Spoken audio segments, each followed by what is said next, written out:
the best dating advice for 20-years-old women. Enforce them boundaries first. But it's totally normal and okay to spend a bit of time figuring out what those are if you haven't already.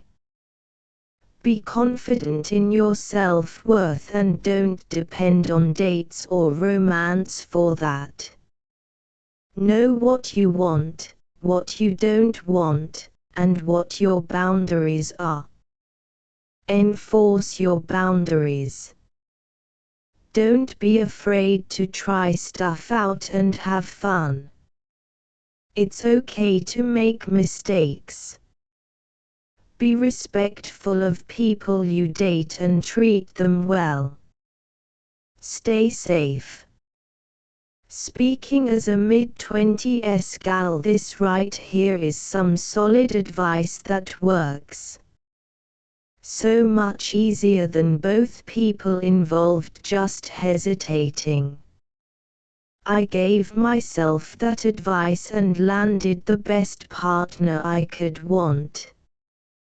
Know the man for 6 years and it was a never the right place or time story for the longest while. We got close again in 2020. After formerly living in separate states. He had moved back to our home state, and then I did too not long after. And clearly we both still had interest in each other. I got tired of the hesitation and went for it. I knew what I wanted. And I knew if I didn't take the chance I'd resent myself for it. I do not historically make a first move in terms of dating. Ever. But it worked. And even if it hadn't, I'd be happy I went for it and tried. So making that first move is vital sometimes. Doesn't matter the gender or role. Again, super solid advice that I'll never regret taking advantage of. My friends had a very similar story. She had a crush on him for a decade.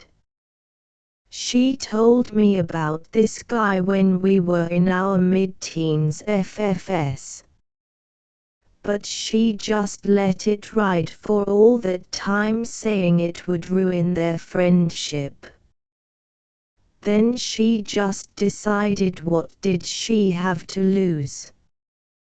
They are married with a little baby now and are literally best friends. It's really nice to have seen it happen.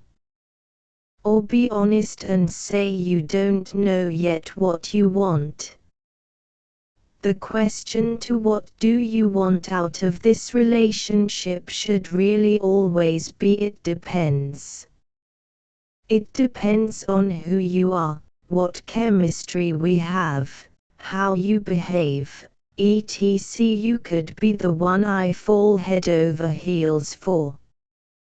You could be the toxic booty call. You could be the platonic friend, and you could be the one I have to file a restraining order against. I dunno yet. Let's spend some time together and see where it goes. Bonus points if you can draw them a flow chart on a dinner napkin. Yeah, make it very clear, like dumb clear. You're interested. Don't assume your subtle gestures will be obvious. We're dumb and are expecting you to not be interested. Most guys have near zero body standards when it comes to sex with no strings attached. That's not the same with a relationship. Lots of women on dating apps get their egos up because they are matching with high-quality dudes. Then they get surprised when they just get used for sex and then ghosted. This is true. I was trying to match with girls that weren't my type and still got nothing. It has to both ways. Perhaps you weren't their type. And my experience, it's the opposite. As for I and other guys in my friends group, we do have body standards / preferences for one-night stands, maybe even more strict / demanding than for romantic interests. With one-time fling I want to have a nice experience, and being with a girl I find attractive is part of it. In long-term romantic relationship, body is not the most important thing, it's more about how we vibe and roll. Most guys have near zero body standards when it comes to sex with no strings attached. I disagree. Maybe the minority that is sex addicted will have sex with anyone, but most men who do hookups hook up with someone they find at least mildly attractive in terms of looks and tolerable in terms of personality. I don't even know if the majority of men do hookups. The majority of men I know, including me, don't. Granted, even with being a minority, they are with enough to give less conventionally attractive women on Tinder Matches in the triple digits. For long-term dating, people have higher standards for both looks and personality, but with the upside that you get used to someone their looks relatively fast. The more you see someone, the more normal looking they appear to you, and if you love their personality, you learn to love their looks. Person A might be more conventionally attractive than Person B, but you might end up finding Person B more attractive than A once you get to know them both. This is the best answer hands down. I'm surprised you're not being downvoted tbh. Reddit hates people telling the truth. I cannot emphasize how many women fall victim to this. They base their entire self-worth around the amount of men who want to date them, while being completely oblivious to the fact that half the men their age out there will literally sleep with an animal if given the opportunity. On an semi-related topic, social media has completely ruined relationships as we know it. Women get the same dopamine response on their liked photos as men do watching porn. It's why many women have a beyond inflated ego today. They cannot accept that at least half the guys out there will have sex with anything that walks, because it would pop their bubble of a hyper-inflated ego. It's because this comes dangerously close to slut-shaming and negging, but yeah, for any women reading this, odds are you are not that great to the point that all these men are so infatuated with you. There are guys who will fuck anything and say anything in order to get laid. Even if they don't really enjoy it, it's an ego boost, it's a marking of territory to them, it's a chance to feel like a man. It's all a part of that Dan Bilzerian alpha bro culture that is mostly embarrassing theatrics for those who know but has a real impact on society. When I refused to have real sex with casual girlfriends, guys around me would riff about me not being man. It's totally an ego boost for a massive portion of the male population. Sorry if I don't want to exponentially increase the risk of getting a girl I haven't yet learned enough about to raise children with pregnant just for a little bit more pleasure, and the sweet street cred of being known as the raw dog maniac.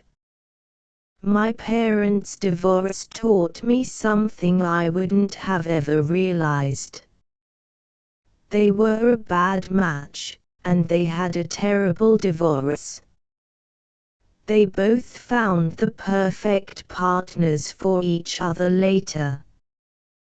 What makes them perfect partners is that they're just happy with each other. I think a lot of people go through life looking for a perfect partner who checks off all the boxes, but I don't think that actually exists. I think the best way to do it is to find someone who makes you happy, is emotionally mature on your same level, and communicates with you well. Life has ups and downs, and being able to talk freely to someone you love is so important to my mental well-being. Oh my God, this almost made me cry. I'm sorry to hear that, bro. But at least they found someone who will always be there for them and communicate well together so that it hopefully lasts forever. By the way, that one mean comment to this guy, you guys are just assuming that they just wanted to love them. Also, they obviously checked off each other's list if they can communicate well together and do things together, so I'm not sure why this guy said to that it doesn't exist because it obviously happened. It may have not been all of the boxes, but at least it most likely was the most important ones that you may not realize was a box to check off. My first wife checked all the boxes, same values, background, education, politics, interests, etc. I said first for a reason. My second marriage, same values. That one is very important, but different in several things. But we just click and it's going strong for 7+ years. Here's an example, less than a year together. She asked me how long had it been since I spent Christmas with my mom. She lives about 1,500 miles away. I told her that it had been many years as my ex didn't want to travel. At this point I had a very small car and not a lot of money. My wife said we are driving to spend Christmas with your mom, so off we went. My 2 stepkids, my wife and I in a tiny car, 1,500-mile road trip. Best trip of my life, and I would have never done that if not for her. I'm too cautious, she's more adventurous, works out great. The guy that is always super nice to you but a prick to everyone else will eventually stop being super nice to you and just be a possessive control freak. Also, If you date a guy who bases his entire image around his willingness to be violent with other people, don't be surprised if he eventually becomes violent towards you. People tell you who they are pretty quickly. You should believe them and act accordingly, no matter how good-looking they are. I'm 25. I know so many women in their 20s who think that they have to use their body for a man to love them. That isn't true, and nobody should make you feel like that. Man, I hadn't used dating apps like Tinder since high school and just started this year. When I tell you 90% of the women on there have pictures showing off their ass or body in some way. A lot of them look straight out of an OnlyFans account. Shit's ridiculous. Don't do that. Oh my God, you're so right. Men don't think of the body as a freaking toy. Unless you're that type of man that needs help, possibly from a therapist. They may like it, but that's about it.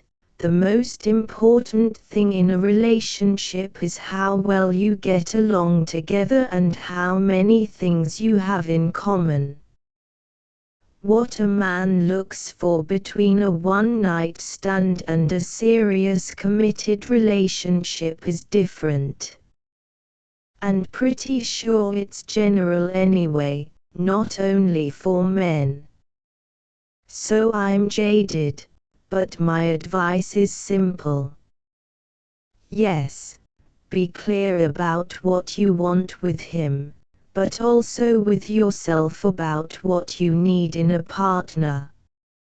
If some dude comes at you and criticizes your behavior in a relationship, it may not be wrong for an individual, but that doesn't mean it's okay for your partner.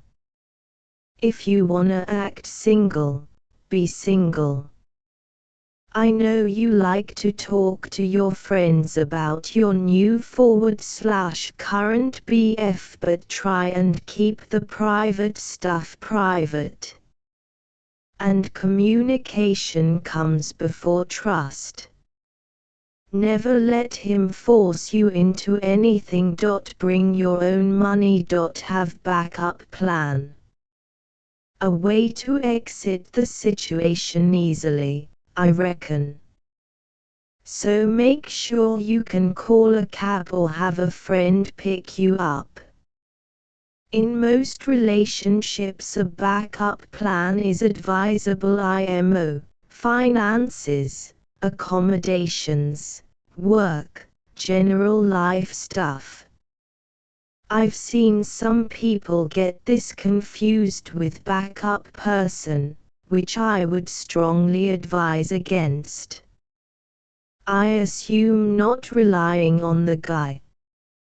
Don't go hiking and be left stranded. Don't give up a career for a kid and be left at 50 without job prospects. Don't depend on someone when a relationship can end for any reason. If you want something, say it out straight. Don't try to send hints and expect him to read them. Don't play games. It's frustrating to deal with. Have open and honest communication. Also, just because a lot of dudes want to have sex, it does not mean they want to be with you. If you learn to differentiate the two, you will put yourself in better positions to find a long-term partner.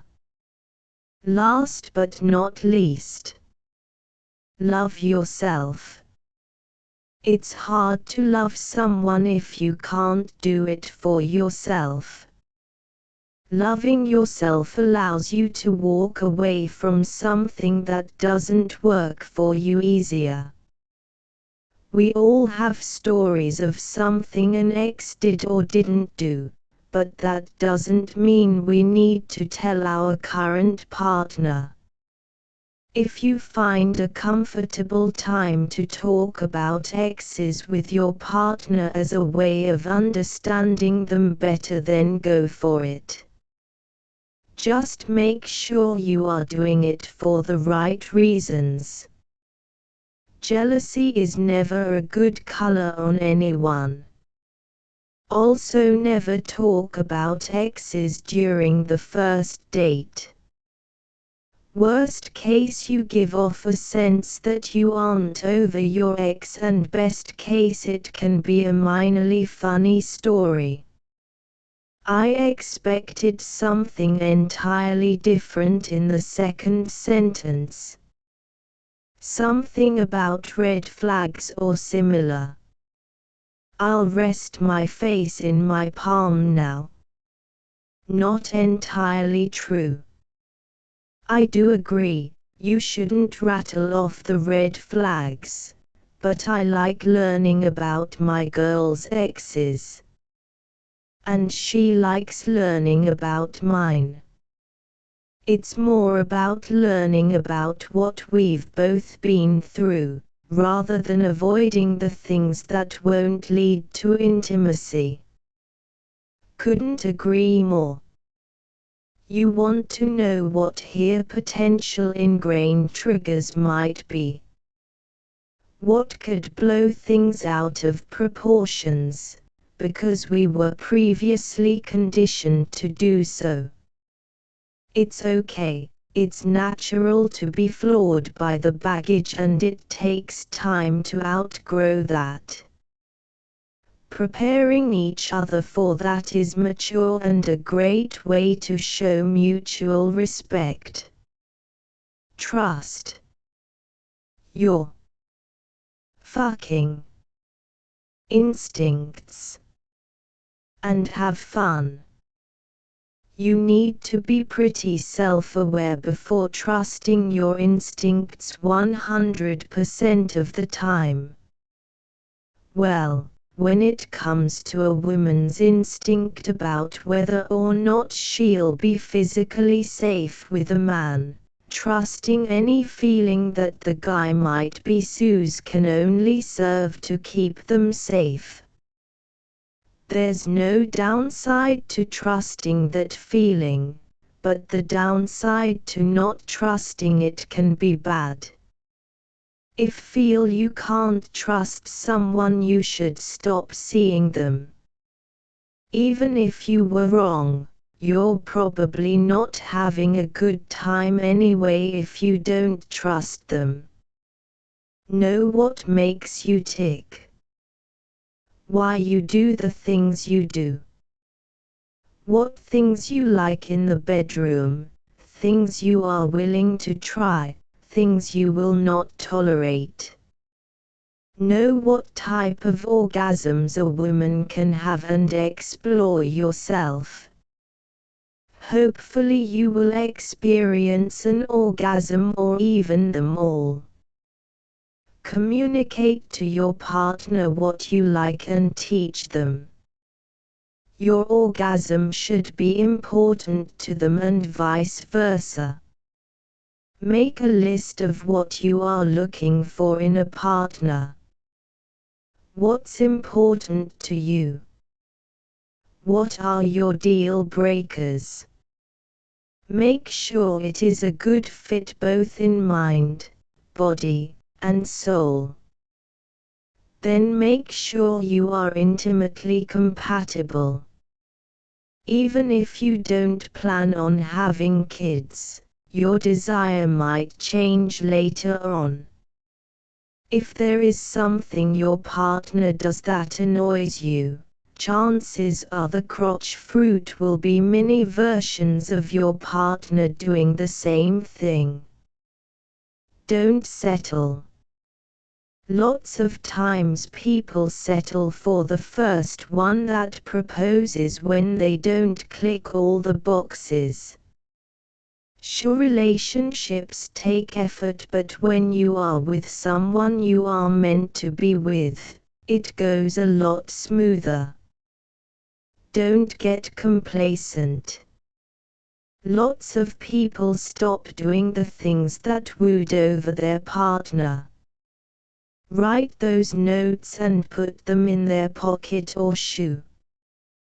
20-year-old, idealistic, naive, impulsive. 30-year-old, trust, reliability and stability. 40-year-old, acceptance, understanding and patience. 50-year-old, nurturing, wisdom and openness.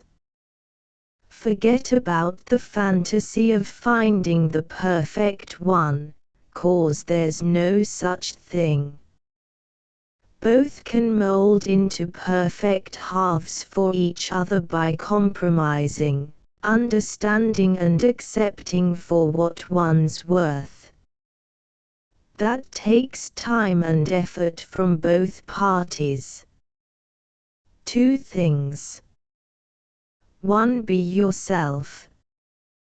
2. Please don't try and be the cool GF. Stick to your boundaries, and don't feel like you need to explain yourself for having these boundaries.